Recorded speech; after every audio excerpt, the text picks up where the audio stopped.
What's going on, everybody? Welcome to another hostile Q&A. This is, make sure the mic is on. This is episode number 7 of my Q&As, and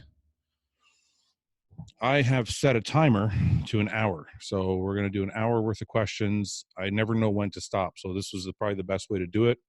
We'll set an hour's worth. I'll try and get through as many of the questions that I've picked out as I can, and I hope you guys enjoy it. So let's just get to it. Start the timer. And we're off. First question comes from Vince CPT.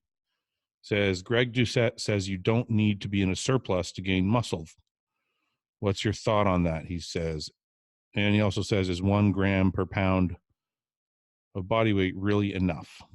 So I'm going to assume you're talking about somebody trying to gain a maximal amount of muscle.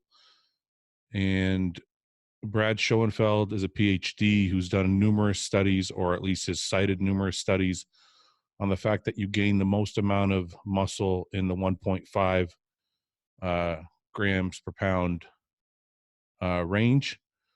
And even without those studies, I'll tell you myself, I've tried doing a gram. Even with excess carbs and fats, 1 gram doesn't seem to cut it the way 1.5 grams does. And when I'm dieting, sometimes I'll go all the way up to 2 grams, and you can feel the difference. So I don't think 1 gram is enough. Now, according to and on to the Greg Doucette question, how big is Greg Doucette? I mean, I don't know. He competes as a 212, I think, and he's not a big 212, I don't think. And sorry, but that matters. I'm not going to listen to somebody who, isn't considered a mass monster, even in his own class, and tell me how to put on muscle. So I'm sorry, but that's my opinion. And also the science kind of cites the same thing. I mean, how can you gain muscle if you're not in a surplus? Yes, you're going to gain fat. That's the whole reason we have off-season or a bulking period where it's okay if you get a little sloppy. It's great if you want to be shredded all the time. And, if you're one of these people that just can't consume a calorie that's not counted for, that's fucking great. That's not my purpose. My purpose is to put on as much muscle as possible. My purpose is not to look great on Instagram and to impress the fucking chick at the gym and all this other shit. My purpose is that when I get on stage 8 months later, 6 months later, a year later from whenever I got off stage the last time, which in my case is 3 years now, the goal is to put on as much muscle as possible. And if it means I have to be in a surplus to do that, then I don't give a shit what Greg Doucette or the science says. The fact of the matter is, if you try and walk a line and stay shredded all year round, and I don't walk that line and I fucking eat a surplus of calories all year, I guarantee you I'm going to be bigger at the end of the year, assuming everything else is even. Assuming our training is even, our stacks are even, our supplements are even, our sleep and rest is even. Assuming everything is even, I'm telling you, if I'm eating a surplus of calories, my muscle is going to recover and grow faster than those people who are trying to walk that line and stay shredded every day. Now, bulking doesn't mean getting fat. You're going to gain, but being in a surplus means you are going to gain some fat. That's just the way it goes. If you want to put on a lot of muscle quickly, that's the way it goes. Estra DeLucas says, how should you approach a long bulk, 2 to 3 years, to not get too fat? Are mini cuts maybe 1 to 2 times a year a good way to go, or will they just slow down your progress? I've never really had a long bulk of 2 to 3 years. This current one that I'm on, I actually had 2 diet phases in it because I thought I was going to compete, and then I got injured. Usually my bulks only last a year max, and then I want to get on stage and see what progress I've made. Now, if you do have a bulk that's 2 or 3 years long, I would suggest not mini cuts, but just every 2 to 3 months backing off the calories a bit. If you cycle your calories through the entire thing, like you do carb cycling through your entire off season, you should never reach a point where you feel like you hit an appetite wall. Okay. But if you're going to overload the calories, which is also fine, every 2, probably 3 months, I would say 3 months is probably better. You're going to want to cut those calories back for a week and let your body get hungry. Let your body kind of reset itself and then start over. Back it off for a week or 2, maybe 2, and start over. But I don't believe in this whole mini cut thing where I'm like, oh, I got to get lean and then get back to it. No, you just got to like let your body rest. Once it's rested, your appetite's going to come back. I have a client right now. Okay. We play with his diet every week. 1 week, I'll add a bunch of fats. He'll come back the next week and he'll message me and say, appetite's still great. I'll be like, okay, let's keep going.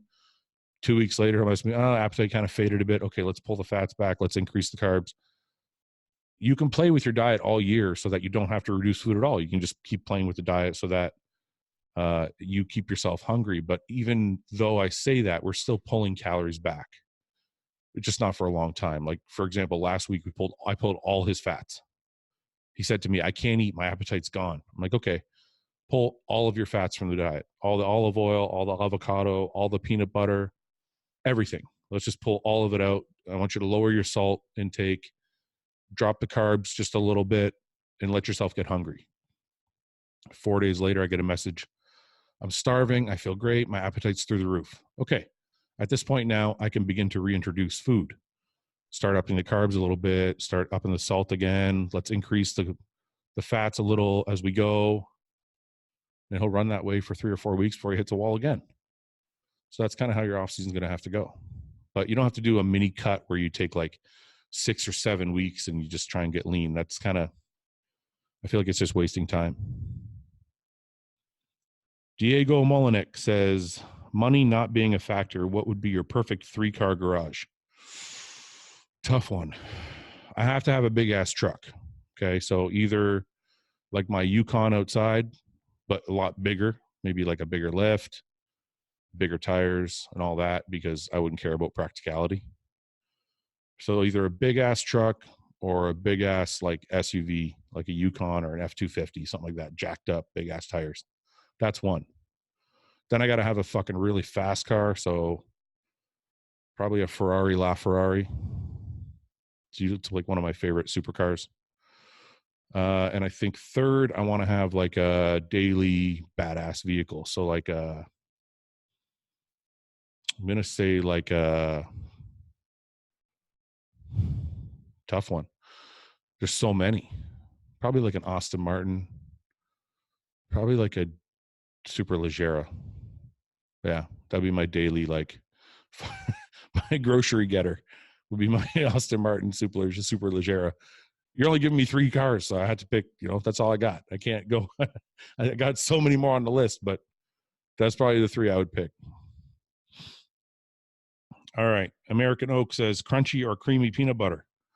Interesting. In the off season, I am all about the creamy peanut butter because I'm not as hungry and I'm just looking for things that are easy to eat and get down, right? But when I'm dieting, go with the crunchy peanut butter because I need to feel like it has more substance because I'm only getting like half a teaspoon. So if it's crunchy, it feels like it's a little bit harder to eat, takes a little longer. I don't know if that makes sense to you guys, but it's fucking my way my brain works. Sanderson Fit. Can a natural bodybuilder train and diet exactly the same way as someone using gear? Yes, they can. In my opinion, they can. The only difference is this. You might have to take more rest days, and you might have to, or maybe not more rest days, but you might have to have a little less volume in your workouts because it's all going to depend on recovery. There's nothing, the main aspect to using enhanced, being enhanced or using performance enhancing drugs is the ability to recover. Yes, they make you a little stronger. Yes, they make the muscle look a little fuller, but the ability to train like an animal and not have your body break down is the main component that I think we all love about it, because we can just push our bodies past the limit and have them keep recovering and keep growing, which is something that you couldn't do if you're natural. You'd have to beat the shit out of your body one day and then kind of take a break and maybe take it easy the next week. So you might have to cycle your training. So you're right. You're not going to train exactly the same. You can do the same movements, but I believe that a natural athlete will break down faster and sooner than a enhanced athlete. So the volume would have to be less. They'd have to incorporate more rest days, or they would have to cycle their training where they would go really heavy one week, moderate weight the next week, and then they can go back to heavyweight like a week after that, or they can do 2 weeks of moderate, 1 week of heavy, however you want to do it, or 2 weeks heavy and then 1 week moderate, so they give their body a break that week. But I definitely don't think you'll be able to keep up, because like I said, my body will just recover a lot faster than a natural athlete, and they're going to run into problems with soreness and achiness and just their body breaking down over training over a period of time. Wesley Vissers, is this the real Wesley Vissers? I'm honored that you asked the question. Does your coach John change sodium and water intake days before the show? Well, it's a question for John, but I will field it. No, we keep everything the same. That's what I love about John's approach. It takes all the guesswork out of it. It takes the insanity and anxiety out of it, because he said this to me last time, the last really good prep we had. He said to me on the Monday before the show, we're not going to change anything. And I said, what?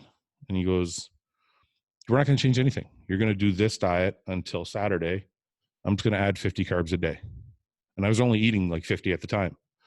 I'm like, John, that's going to put us at like 300 grams by Friday. I don't think I'm going to fill. He's like, don't worry. Just do what I tell you. Sure as shit, man. He was right. I filled nice and slow the whole week. We didn't change salt. We didn't change water. I actually kept drinking all day Friday. We took a dieter's tea the Friday night, which for you guys that don't know, it's the main ingredient is senna, SENNA. And that ingredient basically makes you go to the bathroom. So it basically empties you out. So you wake up in the morning drier, so you don't have to take a diuretic. The thing is, it dries you out from your stomach, which dries out your skin a little bit, but doesn't seem to pull enough to pull from the muscle. So you wake up feeling drier, but not flat. And the other benefit for someone like me is when I carb load, my waist seems to get thicker. So by using that technique, we're able to keep my waist down for those shows, and I was able to win. So yeah, he keeps everything the same. Water, sodium. I think we reduced water a little bit on the Friday, but I was still sipping on Saturday. Now, I don't know how he does it. I don't do that with my clients, but that's John's method, and I believe he's the best. Renzo Alanik says, on off days while bulking, do you eat less or different macros like lower carbs, higher protein? Yeah, but I kind of do something different than other people, and I don't know if this is wrong, but it's always been my way. On my off days, I eat more. And the reason that is, see, most people think, well, it's my off day, I'm not training, so I probably shouldn't eat as much because I'm not going to expend the energy at the gym. And I don't want to get fat. But for me, I don't care about getting fat. So I see the day off as a day to restore all my glycogen. So in my head, I'm like, okay, I did some cardio in the morning. Now I'm going to be sitting here all day long. I might be running some errands here and there, but I'm not going to do anything active. Now is my chance to eat a fuck load of food and refill for the next day. That's why my hardest days are usually after a day off. So my leg days are always after a day off, and my back days usually always after a day off, or chest, something like that. But I always have a big body part after a day off because I refuel hard on my days off. And then when I get in the next day, I'm like raring to go, like my body's real full and everything's on fire. So it's I think it's the opposite answer you were looking for, because I think a lot of people, the common theme nowadays is, well, I'm not training, so I'm not going to be expending energy. So I'm going to lower my carbs that day. I'm going to increase my fats a little, and I'm just going to take it easy. I'm not going to gain any fat. I say, fuck that. I say, that's the day when you're sitting there and your body's going to soak up all those nutrients. Eat.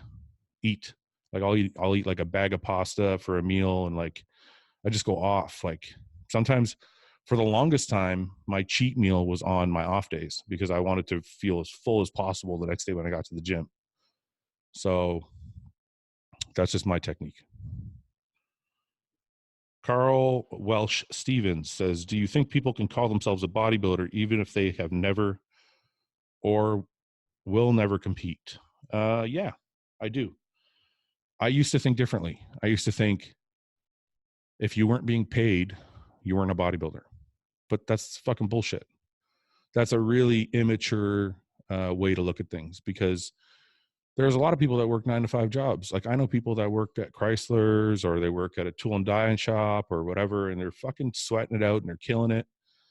But they still go to the gym and they bust their fucking ass. They still go to the gym and they bust their ass, and they're trying to build muscle and they're trying to look good, and they don't care about competing. They don't want to get on stage in a pair of fucking underwear and oil themselves up and all that shit. A lot of people don't have that kind of personality. So it doesn't mean just because you donned a pair of fucking underwear, painted yourself with a fucking roller, and smothered yourself in oil, you're any more of a bodybuilder than the guy who's just in the gym in a pair of sweatpants and a fucking sweatshirt, crushing it every day. Being a bodybuilder is something I've realized after a long time that comes from within. It doesn't come from getting accolades. It doesn't come from anybody's pat on the back. It doesn't come from anybody's recognition. It doesn't mean if you win the Olympia, you're the ultimate bodybuilder. It means you're the best competitive bodybuilder, but it does not mean that you are any more of a bodybuilder than the guy that goes to the gym at 5 a.m. before work and just fucking loves to sweat it out and grunt it out and fucking feel pain. So there are different degrees of bodybuilder because of the effort that people put in. But I don't believe that getting on a stage versus not getting on a stage makes you any more or less of a bodybuilder. The term for that is a competitive bodybuilder. I can say I'm a competitive bodybuilder, and if you don't compete, you can't say that. But we can both be bodybuilders even if you don't get on stage. At that point, it comes to what degree, what level of effort do I put in versus what level of effort do you put in? And if we put in the same level of effort, then it doesn't matter if I'm getting paid or I get on stage and you don't, we're still the same bodybuilder. Nathan Caniff says, what do you think of the UFC 241 card? Excited for Dustin Khabib. I will keep asking UFC MMA related questions until they get through. Okay. I knew there's a reason I picked this question. I thought it was funny that you're just being stubborn and persistent about it. I love the UFC. It's the only sport I watch. I used to watch hockey for a really long time, like avidly. I used to collect cards. I watched football for a really long time. I loved it. Now I don't watch any sports except for UFC. And I thought 241 card was fucking awesome. I was out of my seat like numerous times. I was a little bummed out for DC. I kind of want him to win and kind of ride off into the sunset as the champion. But Diaz made up for it because I beat Ben Chow, who is Luke's training partner, for those of you who don't know. Luke Sandow's training partner. We had a bet. Ben has to come on the podcast next week wearing a bonnet, like a baby bonnet around his head, because he lost that bet because he bet on Pettis. So shows how much he knows.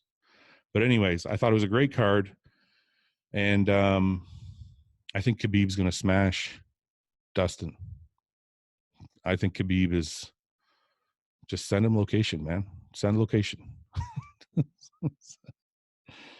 Yar Cirque says, do you change the amount of calories in the off season between being on cycle and off cycle? Yes. When I go off, I don't change them too much. I think more what I do is I start carb cycling more when I'm off because I don't want to get too fat, right? So you can't just keep pounding food, because the gear does make a difference. So I don't necessarily lessen the food a ton, but I have days where I lessen the food, because one of the things I always tell people is this. If you go off, if you're on a cycle and you go off, when you go off the cycle, if you weigh 250 pounds, okay? Let's say you're bulking. You're the average guy. You weigh 230 pounds. You just went off a cycle. What I tell people is your goal should be to stay at 230 pounds, even if it makes you softer. Just stay at 230 pounds until you get back on. Now, That's probably not going to happen. You're for sure going to probably flush out a bunch of water, because as soon as the gear's out of your system, you're going to flush out some of the water weight that it makes you hold. But you want to stay as close to that number as possible. And this is the reason. When you go back on, you want to get, this is the thing. I'm sorry, I'm starting back from the beginning. So most guys, when people go off, they lose a lot of motivation. Their training starts to suck. They start missing meals and they lose a fuckload of weight. So a guy who's 230 will end up being 210 pounds. He's like, oh, fuck, I lost all my gains, man. It's because I'm off, blah, blah, blah. And he just rolls with the stereotype of once you get off the gear, you lose all your gains. Really, it's because he stopped training as hard and stopped focusing on his food because he's not as motivated because he's not on the gear. So what I try and tell people is you have to stay focused on everything 100%, even when you're off, because the goal should be to stay as close to that 230 pounds as possible so that when you go back on, you boost past 230. You want to use the restart on the new cycle as a boost to get you over the hurdle of 230 where you ended off. If you fucked off and your motivation dipped and then you started eating less and you started fucking training like shit and you went all the way to 210, when you get back on, you're going right back to 230 and you're going to fucking stay there. You're just, all you did was boost yourself back to where you were. So those of you who go off, yes, you want to lower your calories a little bit, but more try and carb cycle. But it's very important to try and stay close to that number where you were when you went off so that you can jump past it when you get back on. Chad Belair says, would you ever consider opening your own gym? If so, what would be the focus of the gym? Yeah, me and my training partner, Paul, almost opened a gym this summer, actually. We had an offer on one. The numbers didn't seem to work out properly. There was a whole bunch of liens on the building, blah, blah, blah. Long story, didn't pan out. If I ever open a gym, I think you're looking at a cross between, my favorite gym I've ever been to is Metroflex in Long Beach, okay? It has that Metroflex feel, but had a ton of equipment and, you know, cement floors, just rubber underneath some of the machines, rubber around the dumbbells. Lots of deadlift platforms, lots of squat platforms, lots of old machines that I really like. It just had a gritty feel to it. In comparison, the other gym I love is Pure Muscle and Fitness. You know, Dorian's a good friend of mine, Dorian Hamilton. Dorian opened the gym. It's a beautiful gym. It's very clean, state-of-the-art equipment. It's actually pretty amazing. You know, you can tell a bodybuilder built it. You know, a bodybuilder picked the equipment, a bodybuilder put together what he wanted.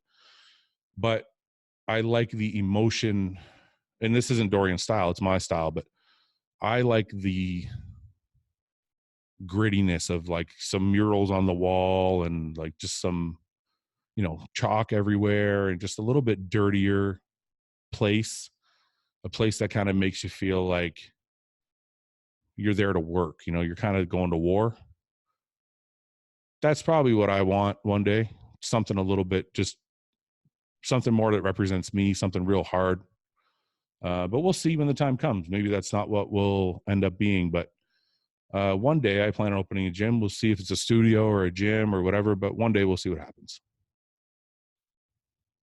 Tight B says, how big a role does gear play in getting huge? Obviously food and training are the most important, but is it like supplements where it's like 5% of the difference or much bigger deal? You know, this whole thing where people are like, food is 80% and training is 20% and fucking blah, blah, blah percent. I don't like to do it that way, man. It's like nothing works without the other thing. Okay. That's all there's to it. It's more like a puzzle and every piece plays a role and every piece is needed. You can't, listen, you can get big without gear. You can get big without supplements. I can get bigger with supplements and I can get even bigger with gear. So it depends what you're talking about. Are we trying to get as big as fucking open pro bodybuilders? Then yeah, you need gear and it's going to play as important a part as food or training or supplements or rest or any of the other components. They're all pieces of a puzzle that have to fit together. And if you don't have a piece of that puzzle, you're not going to get to where you want to be. So now, if you're just talking about being bigger than the average guy, yeah, you can do that naturally. You can probably do it with just food and training. Those are the bedrock pieces of the equation. You need food and training and rest. Okay, those are the. Now, every time you want to go up a notch, you need to figure out how. Your food, training, and rest are going to take you here. Your supplements are going to take you here. Your gear is going to take you here. Like, every time you add a new component, it's going to make you better, right? If you just trained and your sleep was shit and your food was shit, you would still be here. Then when you start to sleep better, you'll be here. Then when you start getting your fucking diet right, you're going to be here. Again, it's all important and they're all pieces of a puzzle. And it just depends how high you want to go on that bar. If you want to be at the very top, you need every piece of that puzzle, or else you're not going to be at that top rung. Kai Daly says, do you think it's possible to build quality muscle tissue on a keto-style diet with higher protein as long as you're in a surplus of calories?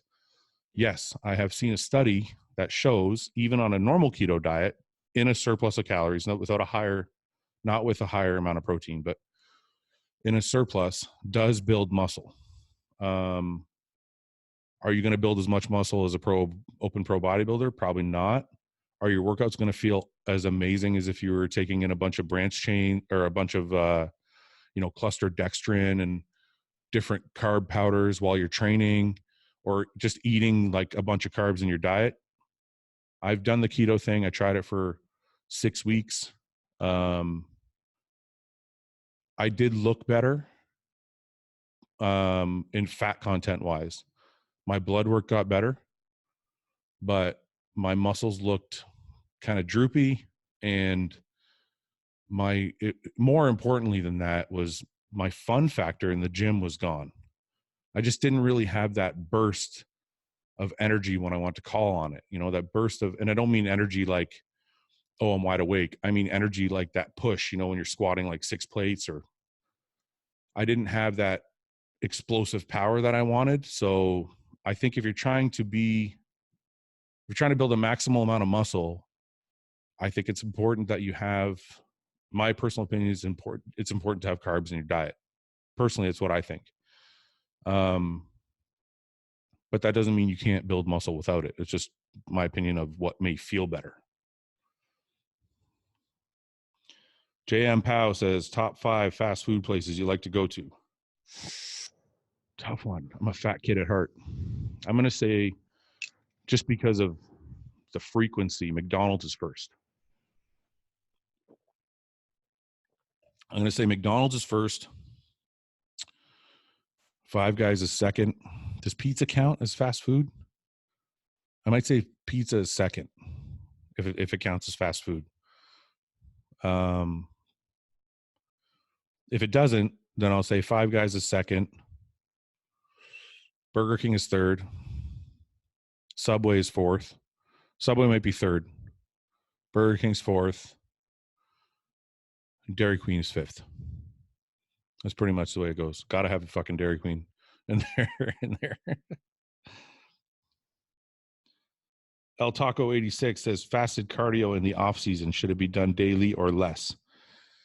Look, man, I personally think I don't do cardio in the morning on leg days. I wake up and I have breakfast and I rest and I get ready for my leg day. I don't want to burn glycogen out of my legs before I go to train legs. I usually do cardio 5 days a week in the off season. And my reason being, not necessarily as much for fat loss. It just gets my day started right, gets me mentally focused, gets me on a proper schedule. And the benefit also is I'm going to burn a little fat, and it's going to help my health and help my appetite. But it's more the other things, like it keeps me mentally focused, gets me on track, gets my day started right, gives me a reason to get out of bed in the morning and look forward to something other than just getting up and eating and fucking sitting around on the computer. So I don't know. Yeah, I hope that answers your question. I mean, I don't think it would hurt you to do it every day. I don't think you should do it on leg day. But yeah, you could do it every day if you want to, except for leg day. I think that's the only day I would take off. One Neil 412 Scott says, thoughts on SARMs. SARMs to me are an in-between drug. Personally, this is how I feel. If you are on a cycle and you go off and you want to bridge without actually taking any gear, I think that's where SARMs play the best role. I don't feel it's necessary to take SARMs while you're on performance enhancing drugs, like anabolics or GH or anything like that. I don't feel like SARMs compare. I know all the literature says they'll do this and they'll do that, and it's the miracle of this and the miracle of that, and bullshit. If you've ever done a proper cycle, you'll know that SARMs are not the same thing. So anybody out there who's trying to sell you as the same, as, oh, they're the same, they do the same thing, and this is a way to do gear without being on gear, and it's bullshit. It's not the same thing. And anybody else who's trying to sell you on the fact that you should do SARMs with your cycle because it'll enhance the cycle, and okay, maybe, like, I don't know. I personally don't think so. I didn't notice a difference. And I know a lot of coaches may say that, but I don't personally see a difference myself. I feel like it's just a waste of fucking money. I think once you cross over to the dark side, you cross over to the dark side. Now, if you haven't crossed over to the dark side, but you want to try and kind of toy around, SARMs are the way to go. To give you kind of an idea of what it feels like a little bit. And then you can decide if you want to go further, but they do something. They just, I'm just letting you guys know they're not, because what I see is, what the literature I see is, it's just like this, or it's just like that, or it's just like Anavar. It's just like, and it's not. It's to me, I just don't think it is. Faz Lifts says, thoughts on instinctive training versus plan training? Good question. So instinctive training, personally, to me, became popular when I heard Rich Piana talk about it. And I thought, hey, that's a novel idea. Why don't you just train what feels good that day? So I tried it for a little while. I'm like, today I feel like training legs. Okay, I train legs. 2 days would go by, I feel like training legs again. So I would train hamstrings. 2 days would go by, I think I can train quads again. I train quads. It just got, part of the biggest problem of it was not that I was training body parts too closely together. The biggest problem was I was skipping rest days because it wasn't planned. So I was like, my rest day would come around. I'm like, well, instinctively, I feel like I could go to the gym. But really, it's like, I always feel I can go to the gym, but you need to fucking force yourself. If you're a meathead like me, you need to force yourself to take a break, right? Because I always want to be in the gym. Every day I want to go to the gym. Until I'm totally burned out, I want to go to the gym. So if I'm overtrained, I will finally say, I need a day off. I just don't want to go today. But that takes a long time. So if you train instinctively and you're one of those people, you're going to burn yourself out, because that's what happened to me. So this year, after my tricep tear, I promised myself I would go back to proper splits with proper days off. And I would force myself, no matter how good on the day off I felt. I would take, like, tomorrow's a day off. I'm dreading it. I know I'm going to wake up. I know I want to go to the gym already. I know I'm going to be like, fuck, I got to stay home. But I'm going to force myself to stay home, because I think most of my injuries have come from overtraining. So long answer short, yeah, I think plan training is the way to go. Make a good plan and stick to it and see how it works. After 2-3 months, evaluate. If it's no good, change the plan. But I think you have to have a plan. Z Blackerby says, how do you go about setting realistic goals? Any tips regarding accountability? Have a good training partner that doesn't bullshit you and doesn't try and blow smoke up your ass. That's for accountability. I got a training partner that will look at me even when I look good and be like, you look like shit. You look like shit. Honestly, your fucking arms are not big enough to be on a pro stage. Your calves look like fucking sticks and your waist is way too wide. He will fucking say that to me.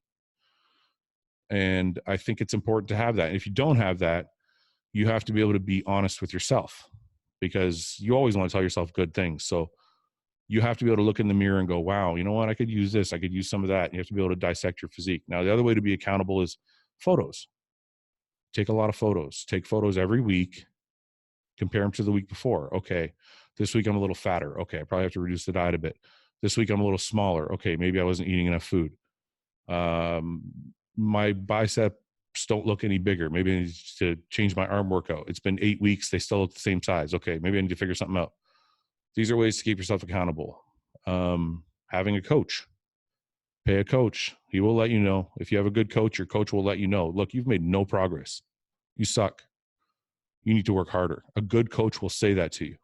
So that's one way to go for accountability. Now, how do you go about setting realistic goals? It goes back to honesty.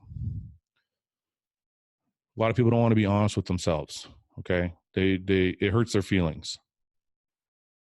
I can look at my body in the fucking mirror without bashing myself, but objectively look at it like a judge would look at it and say, okay, hamstrings need to drop a little bit more. Calves need to be a little bit bigger. Arms need to be a little bit bigger. Back needs to drop. Lats need to drop a little bit more. Chest needs to fucking square off on the sides a bit. Shoulders need to cap a little bit. All these things need work. And on top of it all, and most importantly, you need to shrink your waist. That doesn't hurt my feelings. I can say that about myself honestly and go, okay, and then now I have a starting point. Okay, what am I going to do about it? Okay, now you start setting goals. Okay, by next year, I want to have these things done. Okay, work back from that. How do I do that? Okay, by the 8th month, my waist should be here. By the 4th month, my waist should be here. By 2 months from now, my waist should be here. By 1 month from now, my waist should be here. After 1 month, I measure. Is my waist smaller? No, it's not. Fuck. Okay, I have to work harder. I'm not doing enough vacuums. I'm eating too much food. I need to figure this out. Okay. So work back from your master goal. Whatever your master plan is, work back from there to the smallest increment and just start measuring at that increment, at those increments, just start measuring and make adjustments as you go. This is how you set goals. Don't set one goal a fucking year down the road and then go, oh, that's fucking way overwhelming. That's what people do. Guy's like 170 pounds. He's like, I want to be 250 pounds on stage. Does one show, realizes he's 150 pounds on stage and goes, I can't gain 100 pounds. It's going to take me 10 fucking years. Yeah, but you set a goal that's like, that takes everybody 10 years. Don't set goals that are so far away they're overwhelming. Have big dreams. Set short-term goals. That's how you get to your big dreams. You have to have the short-term goals if you're going to get somewhere in life. You can't just have one goal way the fuck down the road and have no plan to get there. Have big dreams, create a plan to reach them. Those are short-term increments, short-term goals that you can, because it's a confidence thing too. Every time you set a short-term goal and you reach it, it builds confidence. And then that feeling doesn't feel so overwhelming a year from now. Then you're like, oh, okay, I can change things if I do this right. You'll hit the next goal. You'll be like, oh, fuck, you know what? I'm getting closer. You hit the next goal. Oh, fuck. You know what? I think I can turn pro. And then so on and so on and so on until you're like, okay, I'm driving a Ferrari. I fucking did it. See what I'm saying? So like short-term goals, long-term dreams. Okay. Camila Bloomfit says, can you tell how to harden your gains? Some people cut and have soft muscles, but are toned, and others are massive and hard. What makes the difference? It's just, okay. Well, I'm sorry, Camila, you seem like maybe more of a beginner in the sport. And I'll just say this. The difference, some people have a really, really hard look and some people have a really soft look is because they still haven't dropped enough fat. So, but it depends on who you're talking about. So if you're talking about, say, a bikini girl versus how a bodybuilder looks. Now they're both really lean, but a bikini girl has a softer look and a bodybuilder has a harder look. Now, part of that is the bikini girl is carrying a little bit more body fat to make her body look softer because she will not win if she is as hard as the bodybuilder.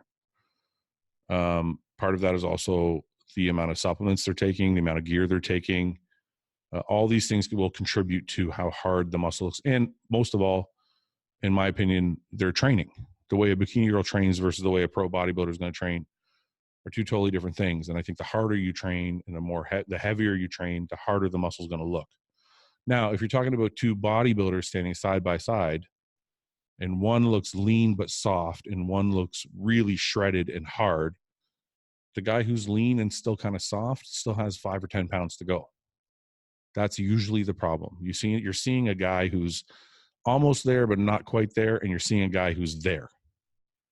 If you're talking about two bodybuilders who are equally doing the same thing, they're trying to be in the same weight class, the same everything, but one guy's like soft looking and one guy's really hard, it is fat content.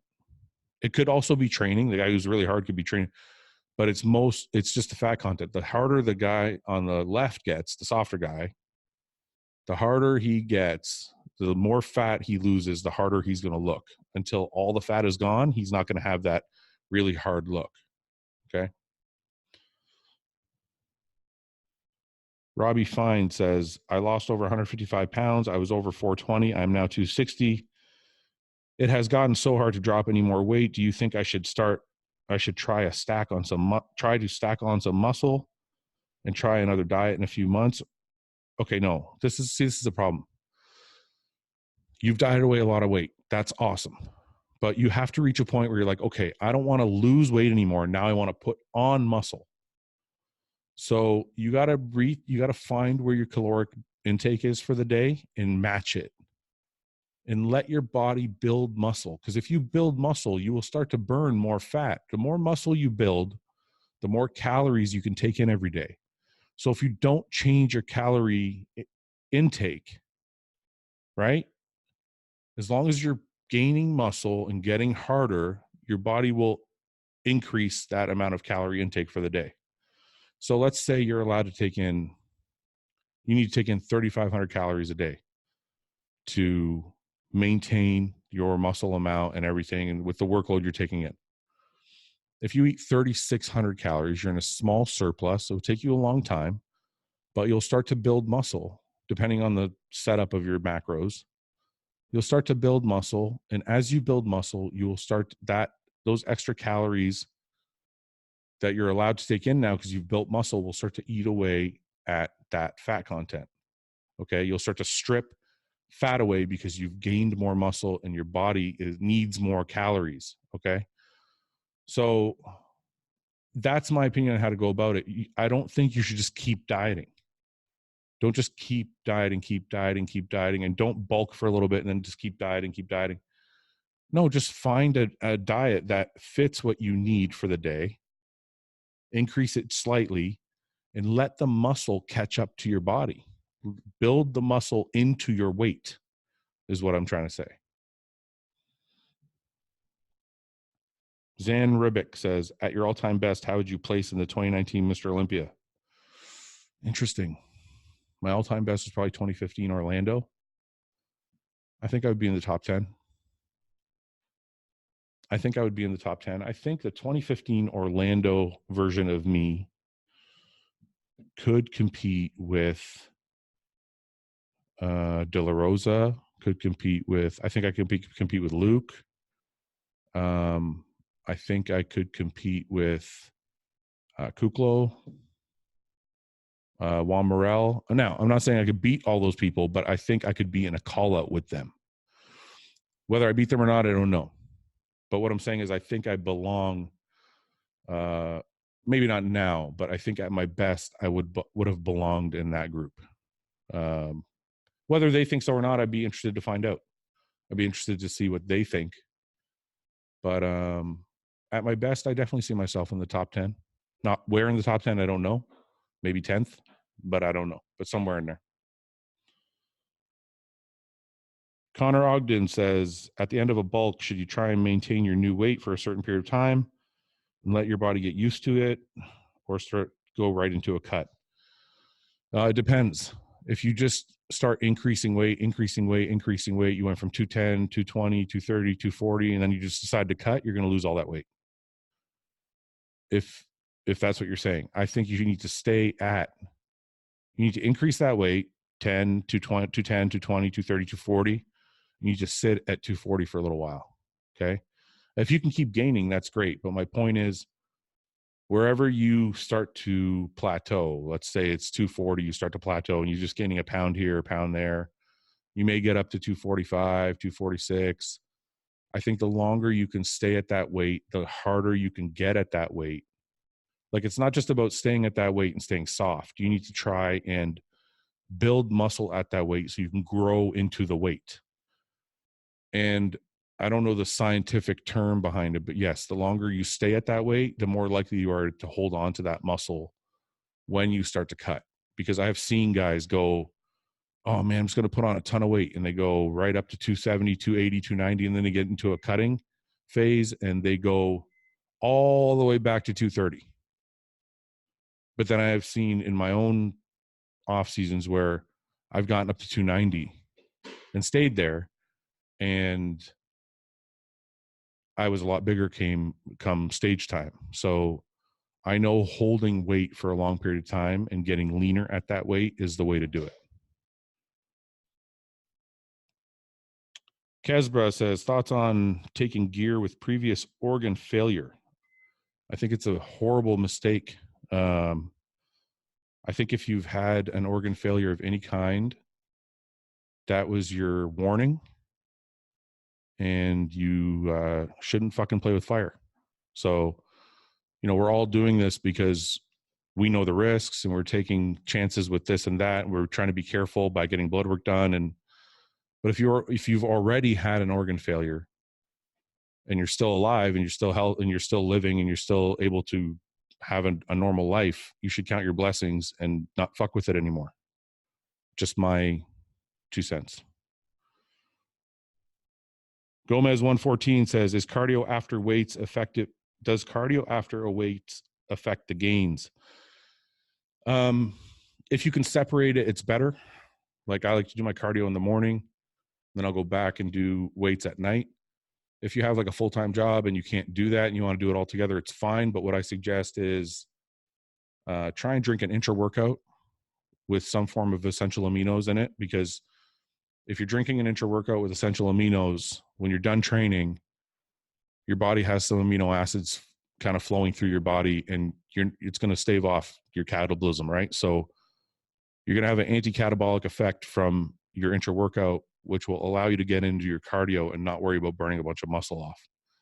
The other thing you can do is take your intra-workout, and if you want to be extra safe, you can have a scoop or two of essential aminos with you in a shaker cup and drink that during your cardio. Then you're for sure kind of feeding the muscle while you're still trying to burn fat. Bilal Hamid says, Anadrol killing my appetite, even though I'm a heavy hitter, a heavy eater. Should I discontinue it or endure the next 2 weeks? If you're eating, then endure it.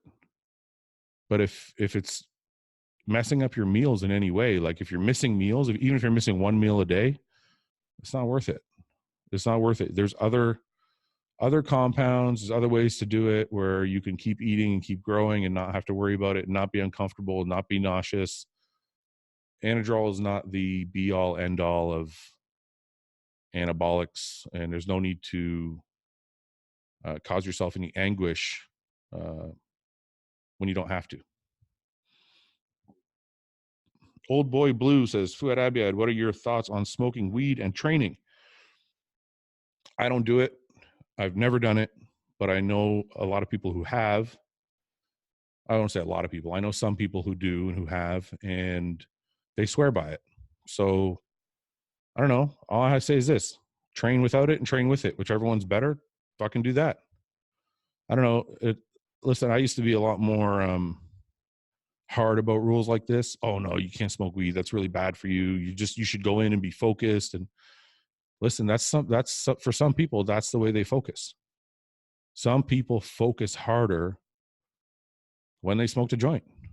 So if it helps you focus, if it helps you train better, then so be it. I mean, who am I to say, right? But if you only think it helps you train better, but it's not really, then you're just playing games with yourself. You need to be honest with yourself and train without it, like have a proper diet and proper everything. and, take a pre-workout and go to the gym and train and see how your training is.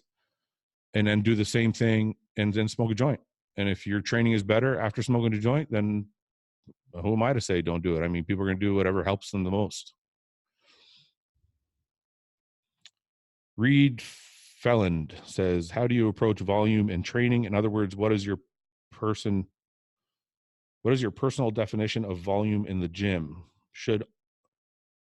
I'm sorry, this is written a little weird.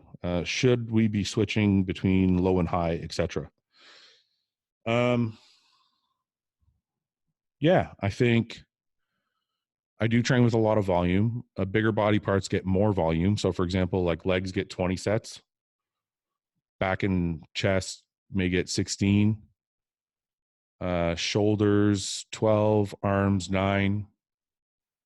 Those aren't all working sets either. Maybe 50% of those are working sets. Maybe 75% are working sets. But the point of it is, however your volume training is set up, I do think that every 2 to 3 months, if you scale back to a low volume heavy weight, because I do that sometimes, I'll scale back to less sets, 2 sets, 3 sets per exercise max, reduced the total number of sets per workout, and also reduce the reps from like the normal 8 to 10 to 12 to 5 to 7. So I do that for about a month. It helps me gain some strength. It gives my body a rest from all the overtraining, all the crazy volume. And then I go back. So yeah, I do think spurts of low volume heavyweight training can help your overall program for the year. Jimmy R1287 says, what do you think about Laxogenin? What did I read about that? You know what? I don't know. I had just read about this just the other day. Let me just see real quick. No, it's, you know what? It's skipped my mind. I don't know. I have to look it up again. I know it's an ingredient that's popular in supplements right now. I believe it has to do with recovery and protein synthesis. I know a lot of like post-workout formulas are using it and stuff like that. And I think if that's the one I'm recalling, yeah, I mean, new ingredients are always coming up, and as long as there's studies to show, look, anybody can make a claim about an ingredient that does this and does that, whatever. But as long as there's any claims or studies to show the claims behind it, yeah, I'm all for trying new stuff. I mean, who doesn't want faster recovery and better protein synthesis and all that? I mean, that's the bedrock of what we're doing. So if it does what it claims to do, then yeah, I would look for it in supplement formulas for sure. Anili223 says, if you could be in business partners with anybody and start a business, who would it be? Why would you pick them? And what business would you have to start it together? Trick question. Tough question. I like starting things from scratch. I would go into business with my wife because she's a fucking animal when it comes to work. I don't know anybody who works harder. It might cause problems at home because we butt heads a lot, but I think I can't count on anybody to work harder than her for sure and be more meticulous about shit. And my training partner, Paul, because he's very loyal, very honest, and will tell me if something's shit or not. And I can count on him for that. Yeah. Those two people I would go into business with for sure. A lot of it has to do with honesty and loyalty to me. Like, I think people have their qualities, and there's lots of people with lots of great qualities. But I think a lot of it has to do with who can I trust and who is loyal to me and to what I'm doing and what I want to do, and who believes in what I want to do the way I do. And I don't think very many people share. Like, there's a reason I have a very few inner circle friends, and it's because I see things a certain way. Paul sees them that way. My wife sees them that way. Yeah, there's not very many people my brother's a very good businessman. He runs a few businesses now. And again, trust, honesty, loyalty, same thing. It just goes a long way for me. Ontario Muscle says, do you really have to sleep on the couch from time to time? I can't picture that. It's not a fucking pretty sight. It's like a fucking bear sleeping on a fucking cot. It just doesn't. It's no. I got an oversized couch, so I'm okay. But I actually think I bought the oversized couch on purpose, knowing I had to have to sleep on the couch from time to time. But just to clarify things, I don't ever have to sleep on the couch. My wife's not like that. We do bicker though, and sometimes I'm just like, fuck it, I'm going to sleep on the couch. That's just the way it is. And if your household doesn't have that, then God bless you. But I'm pretty sure the majority of households have a couch that's been slept on from time to time. So yeah, I mean, yeah, it happens. I'm not just making it up for the podcast or for anything, just for laughs. It's part of life, man. I mean, look, anybody who doesn't fight with their wife and bicker with their wife or have the odd fucking thing here or there, like I said, that's great. But I think those relationships are few and far between. I know a lot of people in a lot of great relationships. They fight, they bicker, they whatever. I mean, if you're with somebody for long enough, it's going to happen. So yeah, just make sure you buy a big enough couch that it feels like you're sleeping in bed. Roshana Ruprai says, how do I save money while bulking? Potatoes, tuna, ground beef, dark meat, chicken, rice. They're the fucking cheapest foods. If you can buy like a 10-pound bag of rice for like $20. It's not going to be the best rice in the world. It's not going to be like sushi rice. It's not going to taste amazing. But this is, you know what? I'm going to start making videos about the foods I used to eat when I was coming up. I used to make like tuna and potatoes all the time. Okay. Cheapest meal you could get. And it's just stuff like that. You just have to get creative with foods that are bodybuilding friendly and they're not expensive. Like I said, tuna, potatoes, dark meat chicken is awesome. Have you ever had like chicken thighs on the barbecue? One of my favorite things. And you can get like a whole pack of chicken thighs at Costco for nothing compared to the chicken breast. So just get away from like if you're trying to eat chicken breast every day, you're going to go broke. So get into like the ground beefs, the tunas, the dark meat chicken, some protein powders. But then again, if you're getting cheap protein powders, they're probably not going to digest well anyway. So those are your sources, man. Eggs, you can get eggs pretty cheap, I think. So that's what I would look for. Just look for cheap protein sources. And then carbs are even cheaper, like rice and potatoes. I mean, go to a farmer's market. You can find potatoes for nothing. You know what I mean? So there's ways around it. Dajus says, if you're not living in Canada, what city and gym would you want to make your home base? Money, not a factor. I really like California. I like Northern California. I like the gyms in California. I love it out there. It's just the weather's great. The fucking gyms are great. The atmosphere is great. Yeah. Somewhere in Northern California is where I would live. I'm sure I'll find a gym anywhere. Or Texas. I really like Dallas.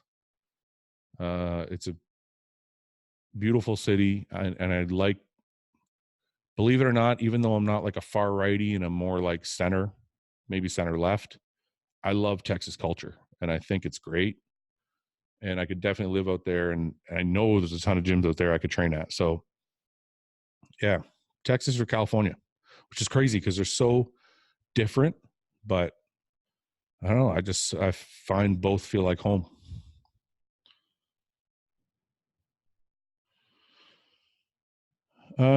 Jay Galvin Fit says, what do you think about doing juice cleanses? I don't really believe in that. Depends if you have, let's just separate it this way. If you have some type of ailment that you're trying to fix, then yes, a juice cleanse can be beneficial. It's probably going to be predominantly vegetables. If you don't have any ailments and you're just like trying to reset your body, I would just do a green juice in the morning, just to get the extra vitamins, and eat really clean and lower your total food amount, and your body will cleanse itself. Like I said, if you don't have an ailment of any kind, I don't see the need for juice cleanses. You just have to mind your food. If you just honestly, if you just eat really, really, really clean food, like totally not processed food, just chicken, rice, steak, lean foods, you know, shit, that scared the fuck out of me.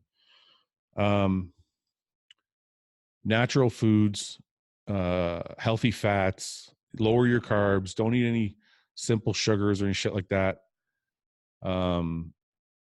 Your body will naturally cleanse itself, and you don't need to do juice cleanses and stuff like that, in my opinion. Okay, we hit the hour mark. I'm going to take one or two more just so I can wrap this up. Jaden Snyder says, one meal for the rest of your life. What is it? And he also says, salmon, skin on or off. First of all, I'm going to say salmon, skin off, because I only eat salmon in the form of sushi. So the skin has to be off. One meal for the rest of my life would have to be pasta with meat sauce. It's got to be the go-to. Let's see. I'll take one more. Whoopin' Cough says, if you have to go to an event with food, how do you eat at the event and throughout the day when bulking? Well, if you're bulking, it's really simple. I'm just going to eat all the food I normally eat. And when I go to the event, I'm going to eat whatever food they have there, especially a wedding. If you go to a wedding, there's always either like roast beef and pasta or chicken and pasta or something like that. You're golden. Just have a couple extra pieces of chicken, a couple extra bowls of pasta. You're bulking anyway. That's a very, very simple solution. Okay, definitely last one. Art by Thomas Foley says, what are the most important supplements and why? Pre-workout, number one. Why? Because I like to be focused, energetic, and I like to have all the tools I need to have a good workout in my body when I get there. So I want to be ready to have a good pump. I want my body fueled up to have a pump. I want my body fueled up and ready for a long workout. So I want the endurance factor. So it's the pump factor, the endurance factor. And then I want my mind to be clear and alert. I don't want to be tired. So you want the focus to come out of it as well. So pre-workout first. Second, I would say amino acids or intra-workouts, depending on how serious you are about bodybuilding. If you're not crazy, like bulking all the time, trying to build maximum amount of muscle, and you want to be like a open pro bodybuilder, or if you don't want to compete, let's just say you want to build some muscle, then I would say essential amino acids are probably your second most important. If you're trying to build a maximum amount of muscle, whether you're a physique competitor, classic competitor, open pro bodybuilder, or if you're just a guy on the street who wants to be fucking huge, I say intra-workout is the second best, depending on what's in it. So you want to have an intra-workout that has aminos in it.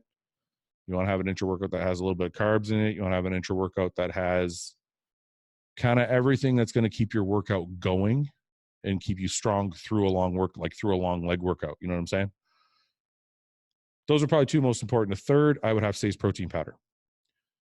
Protein powder is my go-to for third, because there's some days where I just don't want to eat 6 whole food meals. So, or especially like, okay, so I'll use it in 2 ways. Post-workout, sometimes I'm not hungry after my workout, but I got to get a meal in. So I'll have a shake and some oatmeal with some fruit maybe, or something like that. Or there's some days where I just don't feel like eating 6 whole food meals. So let's say I've eaten 4 meals and my 5th meal is supposed to be whatever it is, and I don't feel like eating it. I don't want to skip the meal. So I'll have a shake and some rice cakes, or again, a shake and some oatmeal and peanut butter or something. So I feel like protein powder plays a real role, because it's a good supplement for when you're not hungry or you're just not able to get the level of protein you need in for the day.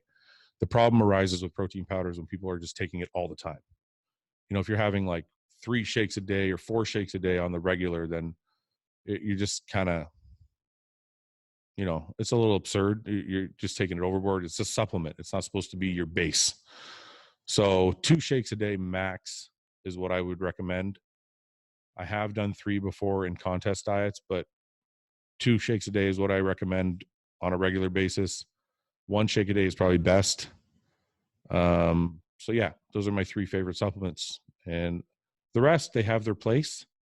But like if you're working on a budget, then those 3 are those are your go-tos.